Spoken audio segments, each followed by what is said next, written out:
ನಮಸ್ತೆ. 2/7/2024 ಶುಕ್ರವಾರ. ಇವತ್ತಿನ ವಿಶೇಷಗಳನ್ನು ನೋಡೋಣ. ಸಪ್ತಮಿ ತಿಥಿ ಇದೆ. ಸಪ್ತಮಿ ಸಂಜೆ 4:02:46 ಇವತ್ತು ಸ್ವಾತಿ ನಕ್ಷತ್ರ. ಸ್ವಾತಿ ನಕ್ಷತ್ರ ಬೆಳಗಿನ ಜಾವ ಅಂತಂದರೆ ಇವತ್ತು ರಾತ್ರಿ 12 ಗಂಟೆ ದಾಟಿ ಬೆಳಗಿನ ಜಾವದವರೆಗಿರುತ್ತದೆ. 5:57 ಇರೋದರಿಂದ ಹೆಚ್ಚು ಕಮ್ಮಿ ದಿನ ಪೂರ್ತಿ ಇದೆ ಅಂತ ಲೆಕ್ಕಕ್ಕೆ ತಗೋಬೋದು. ಆನಂತರ ವಿಶಾಖ ನಕ್ಷತ್ರ ಬರುತ್ತದೆ. ಇವತ್ತಿರುವ ಈ ಸ್ವಾತಿ ನಕ್ಷತ್ರ ಕಾರ್ಯಸಿದ್ಧಿಯನ್ನು ಕೊಡುತ್ತದೆ. ಆದ್ದರಿಂದ ದೋಷವಿಲ್ಲ. ಸಪ್ತಮಿಯು ಸ್ವಾತಿ ನಕ್ಷತ್ರವು ಕೂಡಿ ಶುಭ ದಿನವಾಗಿದೆ. ಒಳ್ಳೆಯ ಕಾರ್ಯಗಳನ್ನು ಮಾಡಬಹುದು. ಇವತ್ತು ವಿಶೇಷವಾಗಿ ಶ್ರೀ ವಿವೇಕಾನಂದರ ಜಯಂತಿ ಇದೆ. ಸ್ವಾಮಿಯನ್ನು ನಮಸ್ಕರಿಸೋಣ. ತಿಂಗಳಲ್ಲಿ ಬರುವ ಮಾಸ ಕೃಷ್ಣ ಜನ್ಮಾಷ್ಟಮಿ. ಇವತ್ತಿನ ಸೂರ್ಯೋದಯ 6:46. ಸೂರ್ಯ ಅಸ್ತಮನ ಸಂಜೆ 6:21.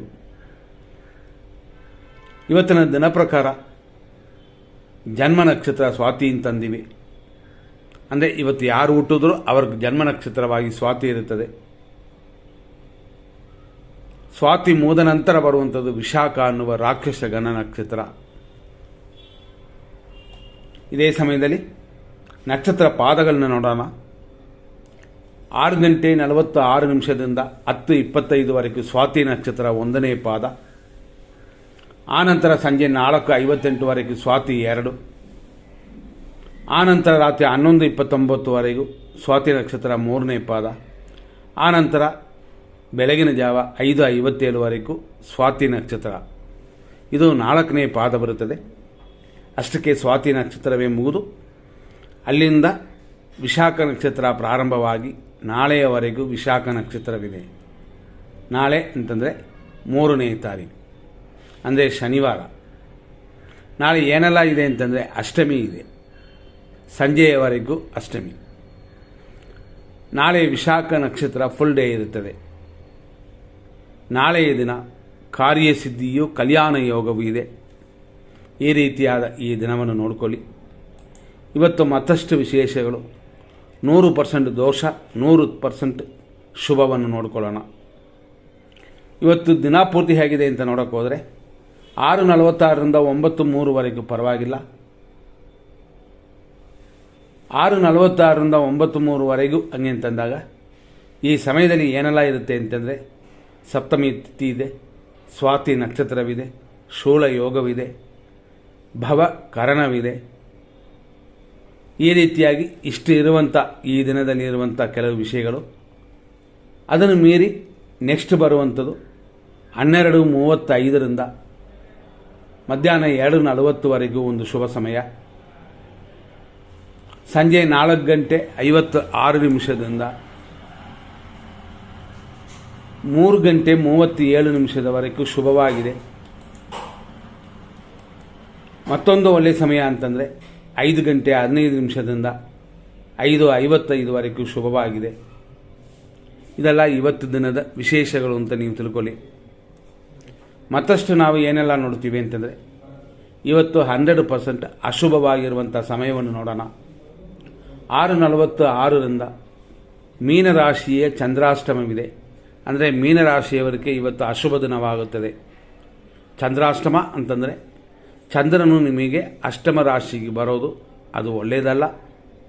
ಅದರಲ್ಲೂ 6:46 ಮೀನಚಂದ್ರ ಆ ರೀತಿಯಾಗಿ ನೋಡಿದ್ರೆ ಅದರಲ್ಲಿ ಬರುವ ನಕ್ಷತ್ರಗಳು ಅಂತ ಒಟ್ಟು 3 ನಕ್ಷತ್ರಗಳು. ಪೂರ್ವ ಭಾದ್ರಪದ ನಕ್ಷತ್ರ 4ನೇ ಪಾದ, ಉತ್ತರ ಭಾದ್ರಪದ ನಕ್ಷತ್ರ 1, 2, 3 ಮತ್ತು 4ನೇ ಪಾದಗಳು, ರೇವತಿ ನಕ್ಷತ್ರದ ಒಟ್ಟು ನಕ್ಷತ್ರಗಳು ಅಂತಂದರೆ ಪಾದಗಳು ಅಂತ. ಈ ರೀತಿಯಾಗಿ ದೋಷಗಳಿದೆ ನಿಮಗೆ. ಈ ನಕ್ಷತ್ರದವರು ಸ್ವಲ್ಪ ಹುಷಾರಾಗಿರೋದು, ಧ್ಯಾನ ಮಾಡಿಕೊಳ್ಳುವಂಥದ್ದು, ಇಂಥದ್ದೆಲ್ಲ ಉತ್ತಮ. ನಂತರ ನೋಡುವಂಥದ್ದು ಏನು ಅಂತಂದರೆ 9:05 ಮೇಲೆ 9:51 ದುರ್ಮುಹೂರ್ತ. ಯಾವುದನ್ನು ಈ ಸಮಯದಲ್ಲಿ ಪ್ರಾರಂಭ ಮಾಡಬಾರದು. ಆದರೆ ಎಂದಿನಂತೆ ನಾವು ಹೇಳುವಂಥದ್ದು ಏನಂದರೆ ಪ್ರಾರಂಭ ಮಾಡಿರುವಂಥ ಕಾರ್ಯಗಳನ್ನು ಈ ಸಮಯದಲ್ಲಿ ನಡೆಸ್ಕೊಂಡು ಹೋಗ್ಬೋದು. 9:12ರಿಂದ 10:52ವರೆಗೂ ಮೃತ್ಯು ಇದೆ. ಇಲ್ಲಿ ಗಮನಿಸಿ, 9:05ಕ್ಕೆ ದುರ್ಮುಹೂರ್ತ, ಎಗೇನ್ ಇನ್ನೊಂದು 7 ನಿಮಿಷ ಬಿಟ್ಟು 9:12ಕ್ಕೆ ಮೃತ್ಯುನೂ ಸ್ಟಾರ್ಟ್ ಮಾಡುತ್ತದೆ. ಹಾಗಾಗಿ ಇದರಲ್ಲಿ ಡಬಲ್ ಆಗಿಬಿಡುತ್ತದೆ ಎಚ್ಚರ. ಈ ಸಮಯ ಖಂಡಿತವಾಗಿಯೂ ದೋಷವೇ. ಆನಂತರ 9:55 ಮೇಲೆ 11:39ವರೆಗೂ ನಕ್ಷತ್ರ ವಿಷಘಟಿಕಾ ಕಾಲವಿದೆ. ಆದ್ದರಿಂದಾಗಿ ಈ ಸಮಯಗಳನ್ನು ಎಚ್ಚರದಿಂದ ನೀವು ಪರಿಗಣಿಸಬೇಕು. ನಂತರ ನೋಡುವಂಥದ್ದು 11:06 12:33ವರೆಗೂ ರಾಹುಕಾಲ, ಮಧ್ಯಾಹ್ನ 2:42ರಿಂದ 4:02 ಮೃತ್ಯು ಪಂಚಕ, ಮಧ್ಯಾಹ್ನ 3:27ರಿಂದ 4:54ವರೆಗೂ ಯಮಗಂಡ ಕಾಲವಿದೆ. ಅದೇ ಥರ ಬೆಳಗಿನ ಜಾವ ಅಂದರೆ ಲೇಟ್ ನೈಟು ಅಂತ ಇಟ್ಕೊಳ್ಳಿ, 3:39 ಮೇಲೆ 5:13ವರೆಗೂ ವಿಷ ಅಂದರೆ ಗೌರಿ ಪಂಚಾಂಗ ಪ್ರಕಾರ ದೋಷವಿದೆ. ಈ ಸಮಯಗಳಲ್ಲಿ ಯಾವ ಕಾರ್ಯವನ್ನು ಪ್ರಾರಂಭ ಮಾಡಬಾರದು, ತೊಂದರೆ ಕೊಡುತ್ತದೆ. ಇದನ್ನು ಗಮನದಲ್ಲಿ ನೀವು ಇಟ್ಕೊಳ್ಳಿ. ಏನೇ ದೋಷಗಳಾದರೂ ಪರಿಹಾರ ಸ್ವಲ್ಪ ಇರುತ್ತದೆ, ಅಂದರೆ 100% ಪರಿಹಾರ ಮಾಡಿ ಸರಿ ಮಾಡೋಕ್ಕಾಗೋದಿಲ್ಲ. ಮಧ್ಯಾಹ್ನ ಅಭಿಜಿತ್ ಮುಹೂರ್ತ ಬರುತ್ತದೆ 12:10 12:57ವರೆಗೂ. ಈ ಸಮಯ ಉತ್ತಮವಾ ಅಂತ ನೋಡಿದರೆ ಖಂಡಿತವಾಗಿಯೂ ಶುಭವಾಗಿರುತ್ತದೆ. ಆದರೂ ಈ ಸಮಯದಲ್ಲಿ ಸ್ವಲ್ಪ ಚೇಂಜ್ ಏನಿದೆ ಅಂತಂದರೆ 12:35 ಮೇಲೆ ಶುಭವಾಗಿರುತ್ತದೆ. ನಾವು ಅಂದಿವಲ್ಲ 12:10 ಶುಭವಾಗಿರುತ್ತೆ ಅಂತ, ಸ್ವಲ್ಪ ತಿದ್ದುಕೊಳ್ಳೋಣ. ಯಾಕೆಂತಂದರೆ 12:10ವರೆಗೂ ದೋಷವಿದೆ. ಯಾವ ಥರ ದೋಷ ಅಂತಂದರೆ, ನಾವು ಫಸ್ಟೇ ಹೇಳಿದಂತೆ ರಾಹು ಕಾಲದವರೆಗೂ ದೋಷವಿರುತ್ತದೆ. ಆದ್ದರಿಂದ ಅದನ್ನು ಬಿಟ್ಟು ಆ ಸಮಯ ದಾಟಿ ಇದು ಮುಂದೆ ಹೋಗಬೇಕಾಗ್ತದೆ. ಆದ್ದರಿಂದಾಗಿ 12:35 ಮೇಲೆ ಶುಭ ಸಮಯವಾಗಿ ಅಭಿಜಿತ್ ಮುಹೂರ್ತದಲ್ಲಿ 12:57ವರೆಗಿದೆ. ಆನಂತರ ಬರುವ ಅಮೃತ ಗಳಿಗೆ ಅಂತಂತೀವಿ 12:35 2 ಗಂಟೆವರೆಗೂ ಅಮೃತ ಗಳಿಗೆ ಇರೋದರಿಂದ ಇರುವ ಈ ದಿನದಲ್ಲಿ ಎರಡನೇ ಶುಭ ಸಮಯ. ಇದನ್ನು ಒಳ್ಳೆ ಕಾರ್ಯಗಳಿಗೆ ಉಪಯೋಗಿಸಬಹುದು. ಮಧ್ಯಾಹ್ನ 2:29 ನಂತರ ವಿಜಯ ಮುಹೂರ್ತ ಪ್ರಾರಂಭವಾಗುತ್ತದೆ. ಈ ಸಮಯದಿಂದ ಮಧ್ಯಾಹ್ನ 2:40ವರೆಗೂ ಶುಭ ಸಮಯವಾಗಿರುತ್ತದೆ. ವಿಜಯ ಮುಹೂರ್ತ ಅಂದರೆ ಎಕ್ಸ್ಟೆಂಡ್ ಆಗಿದರೂ ಕೂಡ ಅದರಲ್ಲಿ ಪರ್ಟಿಕ್ಯುಲರ್ ಟೈಮ್ ಮಾತ್ರ ಒಳ್ಳೆ ಟೈಮು ಅಂತ ನಾವು ಹುಡುಕ್ತೀವಿ. ಆದ್ದರಿಂದ ಈ ಸಮಯ ಶುಭ ಸಮಯ. ಮತ್ತು ಸಂಜೆ ಬರುವ ಗುರು ಹೊರೆ ಸಂಜೆ 5:23 ಮೇಲೆ 6:21 ಈ ಸಮಯ ಒಂದು ಉತ್ತಮ ಸಮಯ. ಅಂತಂದರೆ ಈ ಸಮಯದಲ್ಲಿ ಗುರು ಹೊರೆ ಬರುತ್ತದೆ. ಆದ್ದರಿಂದ ಇದು ಉತ್ತಮವೇ. ಇಷ್ಟೆಲ್ಲ ಇವತ್ತಿನ ಸಮಯಗಳಲ್ಲಿ ನೋಡಿದ್ವಿ. ಈಗ ನಾವು ನೋಡುವಂಥದ್ದು ತಾರಾ ಮತ್ತು ಚಂದ್ರಬಲ, ಯಾವ ನಕ್ಷತ್ರ ಯಾವ ರಾಶಿಯವರಿಗೆ ಶುಭವಾಗಿರುತ್ತೆ ಅಂತ ನೋಡುವಂಥದ್ದು. ಇದು ಅಶ್ವಿನಿ ನಕ್ಷತ್ರ ಮೇಷರಾಶಿಗೆ ಖಂಡಿತವಾಗಿಯೂ ಇವತ್ತು ದಿನಪೂರ್ತಿ ಹೇಗಿದೆ ಅಂತ ನೋಡೋಣ. ಅನುಕೂಲ, ಸುಖ, ಅಭಿವೃದ್ಧಿ ಎಲ್ಲ ಕೂಡಿ ಬಂದಿದೆ. ಆದ್ದರಿಂದ ಇದು ಶುಭದಿನ ನಿಮಗೆ. ಆದರೂ ನಾವು ಪದೇ ಪದೇ ಹೇಳ್ತೀವಿ ಏನು ಅಂತ, ಒಂದು ದಿನ ಶುಭದಿನವಾ ಇಲ್ಲವಾ ಅಂತ ಬರೀ ನಿಮ್ಮ ನಕ್ಷತ್ರದಲ್ಲಿ ಮಾತ್ರ ನೋಡುವಂಥದ್ದಲ್ಲ. ಒಂದು ನಕ್ಷತ್ರ ಬಂದಿರುವ ದಿನ ಹೇಗಿದೆ ಅಂತ ಜನರಲ್ ಆಗಿ ಫಸ್ಟ್ ನೋಡ್ಕೋಬೇಕು. ಆಮೇಲೆ ನಿಮ್ಮ ನಕ್ಷತ್ರ ನೋಡಬೇಕು. ಕೆಲವು ಸಮಯಗಳಲ್ಲಿ ನಿಮ್ಮ ನಕ್ಷತ್ರಕ್ಕೆ ತಾರಾ ಮತ್ತು ಚಂದ್ರಬಲ ಸರಿ ಇಲ್ಲ ಅಂತಂದರೂ ಒಂದು ದಿನ ಶುಭದಿನವಾಗಿದ್ದರೆ ಎಲ್ಲ ಕಾರ್ಯಗಳನ್ನು ಮಾಡಬಹುದು. ಆದ್ದರಿಂದ ಇವತ್ತಿನ ದಿನ ಪೂರ್ತಿ ಶುಭವಾಗಿದೆ. ಇದರಿಂದ ಅಶ್ವಿನಿ ನಕ್ಷತ್ರ ಮೇಷರಾಶಿಯವರಿಗೆ ಶುಭ ದಿನ ಅಂತ ಖಂಡಿತ ತಗೋಬೋದು. ನೆಕ್ಸ್ಟ್ ನಾವು ನೋಡುವಂಥದ್ದು ಏನು ಅಂತಂದರೆ ಭರಣಿ ನಕ್ಷತ್ರ ಮೇಷರಾಶಿ. ನಾವು ಎಂದಿನಂತೆ ದಿನ ಹೇಳುವಂಥದ್ದು ಭರಣಿ ನಕ್ಷತ್ರ, ಅಶ್ವಿನಿ ನಕ್ಷತ್ರ, ಕೃತಿಕಾ ನಕ್ಷತ್ರ 1ನೇ ಪಾದ ಇದೆಲ್ಲ ಮೇಷರಾಶಿಯಲ್ಲಿ ಬರುತ್ತದೆ.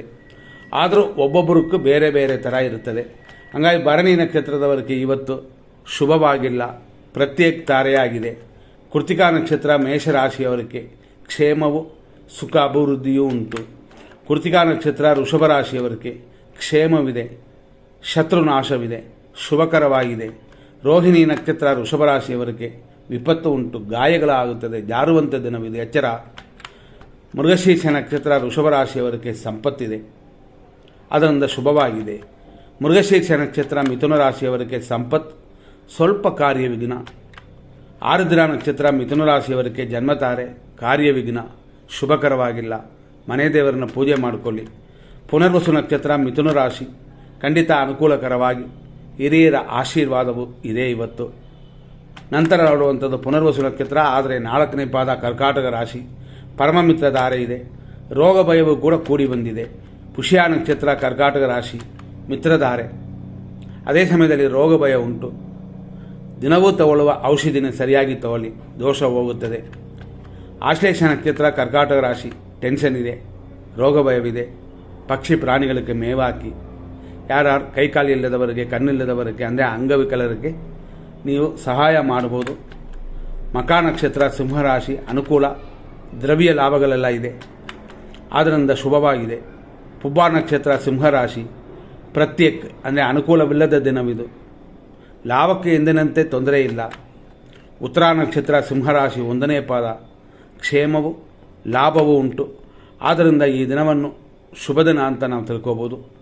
ಉತ್ತರ ನಕ್ಷತ್ರ ಕನ್ಯಾ ರಾಶಿ, ಕ್ಷೇಮವು, ಸೇಮ್ ಟೈಮಲ್ಲಿ ಧನಹಾನಿಯೂ ಇದೆ. ಹಣಕಾಸಿನ ವಿಷಯದಲ್ಲಿ ಮಾತ್ರ ಹೆಚ್ಚಿನ ಗಮನ. ಹಸ್ತ ನಕ್ಷತ್ರ ಕನ್ಯಾ ರಾಶಿ, ವಿಪತ್ತಿದೆ, ಧನಹಾನಿಯೂ ಕೂಡ ಉಂಟು. ಆದ್ದರಿಂದ ಹೆಚ್ಚಿನ ಗಮನ ಖಂಡಿತ ಒಳ್ಳೆಯದು ಅಂತ. ಯಾಕೆಂತಂದರೆ ಏಟು ಗಾಯಗಳನ್ನು ಅನುಭವಿಸಬೇಕಾಗ್ತದೆ, ಆಸ್ಪತ್ರೆ ಖರ್ಚುಗಳು ಬರುತ್ತದೆ. ಅದು ನಿಮಗೂ ಮಾತ್ರ ಅಲ್ಲ, ನಿಮ್ಮನ್ನು ಸೇರಿದವರು ಕೂಡ ಆಗ್ಬೋದು. ಗಮನ. ನಂತರ ನೋಡುವಂಥದ್ದು ಚಿತ್ತಾ ನಕ್ಷತ್ರ ಕನ್ಯಾ ರಾಶಿ, ಸಂಪತ್ತಿದೆ, ಸೇಮ್ ಟೈಮಲ್ಲೇ ಧನಹಾನಿಯೂ ಇದೆ. ಬರುವಂಥದನ್ನು ಇರುವಂಥದನ್ನು ಭದ್ರ ಮಾಡಿಕೊಳ್ಳಿ.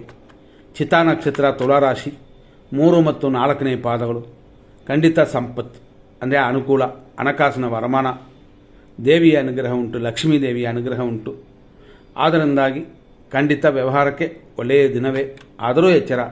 ಸ್ವಾತಿ ನಕ್ಷತ್ರ ತುಲಾರಾಶಿ, ಜನ್ಮತಾರೆ, ಶರೀರ ಸುಖವೆಲ್ಲ ಉಂಟಾಗುತ್ತದೆ.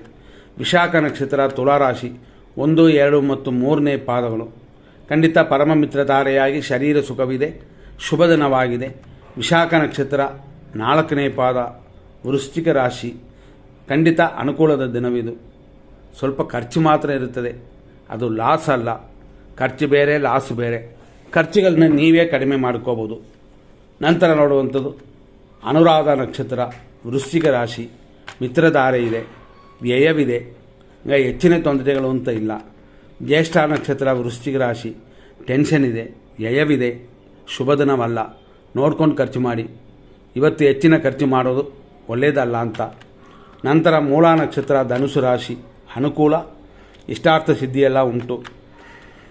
ಪೂರ್ವಾಷಾಢ ನಕ್ಷತ್ರ ಧನುಸು ರಾಶಿ, ಪ್ರತ್ಯೇಕ್ತಾರೆ, ಶುಭವಿಲ್ಲದ ದಿನವಿದು, ಅಶುಭ ದಿನವಿದು, ಎಚ್ಚರ. ಉತ್ತರಾಷಾಢ ನಕ್ಷತ್ರ ಧನುಸು ರಾಶಿ, ಕ್ಷೇಮವು, ಇಷ್ಟಾರ್ಥ ಸಿದ್ಧಿಯೂ ಉಂಟು. ಆದ್ದರಿಂದ ಶುಭ ದಿನವಾಗಿ ಇದನ್ನು ನೀವು ತಗೋಬೋದು. ಒಳ್ಳೆಯ ಕಾರ್ಯಗಳನ್ನ ಮಾಡಿ. ದೇವತಾ ಪೂಜೆಗಳು ಮನಃಶಾಂತಿಯನ್ನು ಕೊಡುತ್ತದೆ. ಉತ್ತರಾಷಾಢ ನಕ್ಷತ್ರ ಮಕರ ರಾಶಿ, ಅಂದರೆ 2, 3, 4ನೇ ಪಾದಗಳು, ಕ್ಷೇಮವು, ಕೆಲಸ ಕಾರ್ಯಗಳಲ್ಲಿ ಅಭಿವೃದ್ಧಿಯೂ ಉಂಟು. ಹಂಗಾಗಿ ನಿಮ್ಮ ಕಸುಬನ್ನು ಧೈರ್ಯವಾಗಿ ಮಾಡಬಹುದು. ಶ್ರವಣ ನಕ್ಷತ್ರ ಮಕರ ರಾಶಿ, ವಿಪತ್ತಿದೆ, ಖಂಡಿತ ಎಚ್ಚರ. ವರ್ಕ್ ಮಾಡುವವರು, ಬೇರೆ ಕಡೆ ಓಡಾಡುವವರು ಎಚ್ಚರವಾಗಿರಿ. ನಂತರ ನೋಡುವಂಥದ್ದು ಧನಿಷ್ಠ ಮಕರ ರಾಶಿ, ಸಂಪತ್ತಿದೆ, ಕೆಲಸ ಕಾರ್ಯಗಳಲ್ಲಿ ಅಥವಾ ನಮ್ಮ ಕಸುಬಲ್ಲಿ ಅಭಿವೃದ್ಧಿ ಉಂಟಾಗುತ್ತದೆ. ಧನಿಷ್ಠ ನಕ್ಷತ್ರ ಕುಂಭರಾಶಿ, ಇದರಲ್ಲಿ ಮಕರ ಕುಂಭ ಅಂತ ಹೇಳಿದೆ ಅಂತ ಯಾವತ್ತೂ ಹೇಳಿದ್ವಿ. ಮಕರ ಅಂತಂದರೆ ಸಂಪತ್ತು, ಉದ್ಯೋಗ, ಅಭಿವೃದ್ಧಿ. ಅದೇ ಕುಂಭ ಅಂತಂದರೆ ಅದೇ ಧನಿಷ್ಠ ನಕ್ಷತ್ರವಾದರೂ ಸಂಪತ್ತು, ಕಾರ್ಯಗಳಲ್ಲಿ ಸ್ವಲ್ಪ ಅಡೆತಡೆ ಉಂಟು. ಶತಭಿಷ ನಕ್ಷತ್ರ ಕುಂಭರಾಶಿ, ಜನ್ಮತಾರೆ, ಕಾರ್ಯ ತಡೆ ಇಂಥದೆಲ್ಲ ಉಂಟು. ಪೂರ್ವ ಭಾದ್ರಪದ ನಕ್ಷತ್ರ ಕುಂಭರಾಶಿ, ಪರಮಮಿತ್ರ ಧಾರೆಯು, ಕಾರ್ಯದಲ್ಲಿ ಸ್ವಲ್ಪ ಅಡೆತಡೆ ಉಂಟು. ಇದೆಲ್ಲ ಮಿತ್ರರ ಸಹಾಯದಿಂದ ಸರಿ ಮಾಡಿಕೋಬೋದು. ಪೂರ್ವ ಭಾದ್ರಪದ ನಕ್ಷತ್ರ ಮೀನರಾಶಿ, 4ನೇ ಪಾದ, ಪರಮಮಿತ್ರ ಧಾರೆ, ಅಂದರೆ ಊಟ ತಿಂಡಿಯಲ್ಲಿ ಸ್ವಲ್ಪ ಮೇಂಟೈನ್ ಮಾಡಿಕೊಂಡ್ರೆ ಎಲ್ಲ ದೋಷಗಳು ದೂರವಾಗುತ್ತದೆ, ಅಂದರೆ ಆರೋಗ್ಯದ ವಿಷಯ. ಉತ್ತರ ಭಾದ್ರಪದ ನಕ್ಷತ್ರ ಮೀನರಾಶಿ, ಮಿತ್ರಧಾರೆ ಇದೆ.